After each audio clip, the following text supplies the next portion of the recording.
I'll try something for the beginning. I don't know how it's gonna go. I'm gonna try it.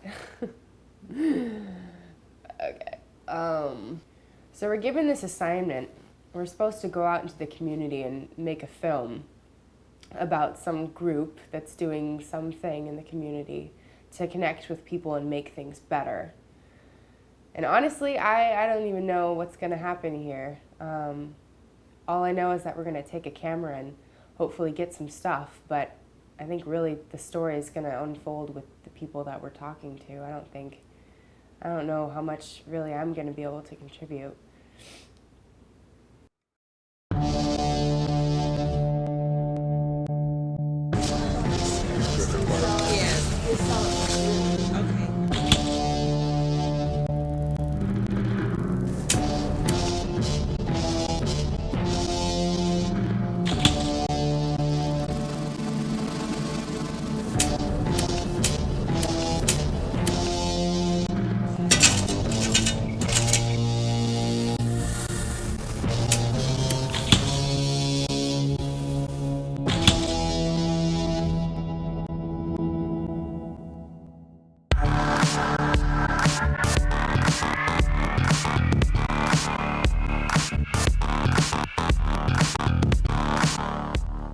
I'm Finley, and I'm a gardener. I'm a member of lagreengrounds.org, so check it out.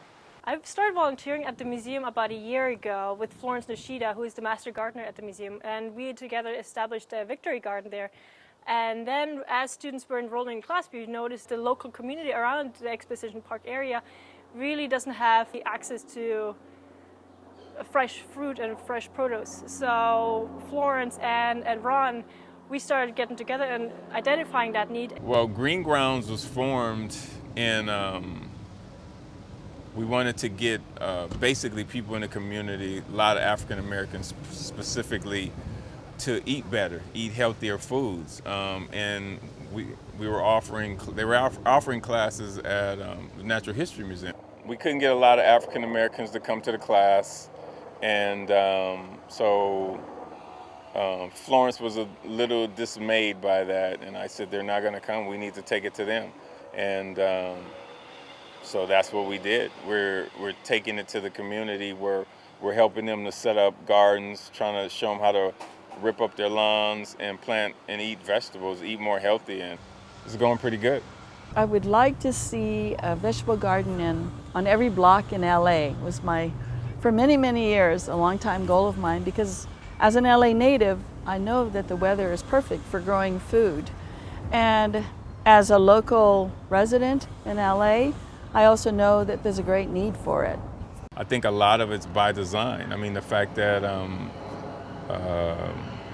a lot of stuff's just not offered in stores. You know, it's hard to find organic produce but it's funny to shop at a store around here, and I'll be working with somebody in the marina and go to a store like the Ralph's or the Albertsons in the marina, and there's like violins playing when you walk through the door, and concierge to push a cart for you, and they have all this selection of organic produce, but you come to a store in the African Latin communities, and it stinks. The paint's peeling. It looks like a paint job from the '60s, and the stuff's just not offered. It's like they don't care. There's supposed to be like here a moratorium on putting in fast food restaurants in and around the community, because it's hard. There's almost no place where you can get a true sit-down home-cooked meal, and it's bad. There have not been a lot of good markets here in parts of South LA, and people don't have access to really good vegetables. And people probably in almost any neighborhood often don't have access to a variety of vegetables, both of which are sort of limiting in people's ability to feed themselves good, healthy food, and also to explore the variety that exists in LA. A lot of people don't know what chard is, butternut squash and things like this. So my whole thing was, this needs to be introduced, and they need to know how to fix it, because a lot of times if you present something and a person doesn't know what to do with it, it's kind of useless. We have talked about finding partner organizations or granting organizations, writing a grant, and my preference is to do this directly. In other words, directly start a garden. More than telling somebody how to do it and then hoping that they would do it. You can talk to a room full of, say, 45 people and teach them gardening and so forth, but it's not the same thing as when you work directly with those people and they go through the actual steps of creating the garden. Showing people how vegetables are grown, how they look like, even past the point of harvest.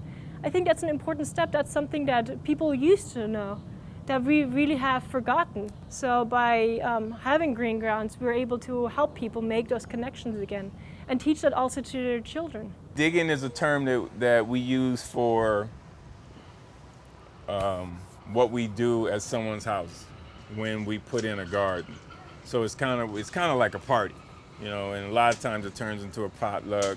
A lot of friends that might not have seen each other for a while get together, and we work together to put a garden in someone's house. It's a little bit like barn raising, where you get a group of people together to help one person, but then you hope that the impact will be greater.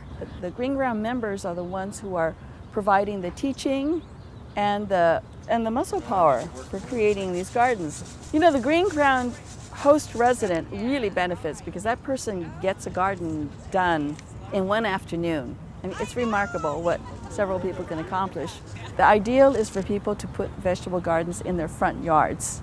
Just the beauty of the garden draws them in. I mean, I've come out and just seen people standing in the middle of the garden on one of the paths and just looking at it in silence. And that's why it's here. I love seeing that. That's why I put it there, because that's part of having a garden. That's beautiful.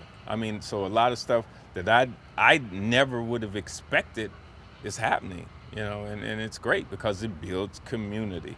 Well, when we first moved into the house, our neighbors right across over here were mentioning that nothing can grow over here. This has been dirt for a long time. It's been graveled over, so good luck growing anything in this area.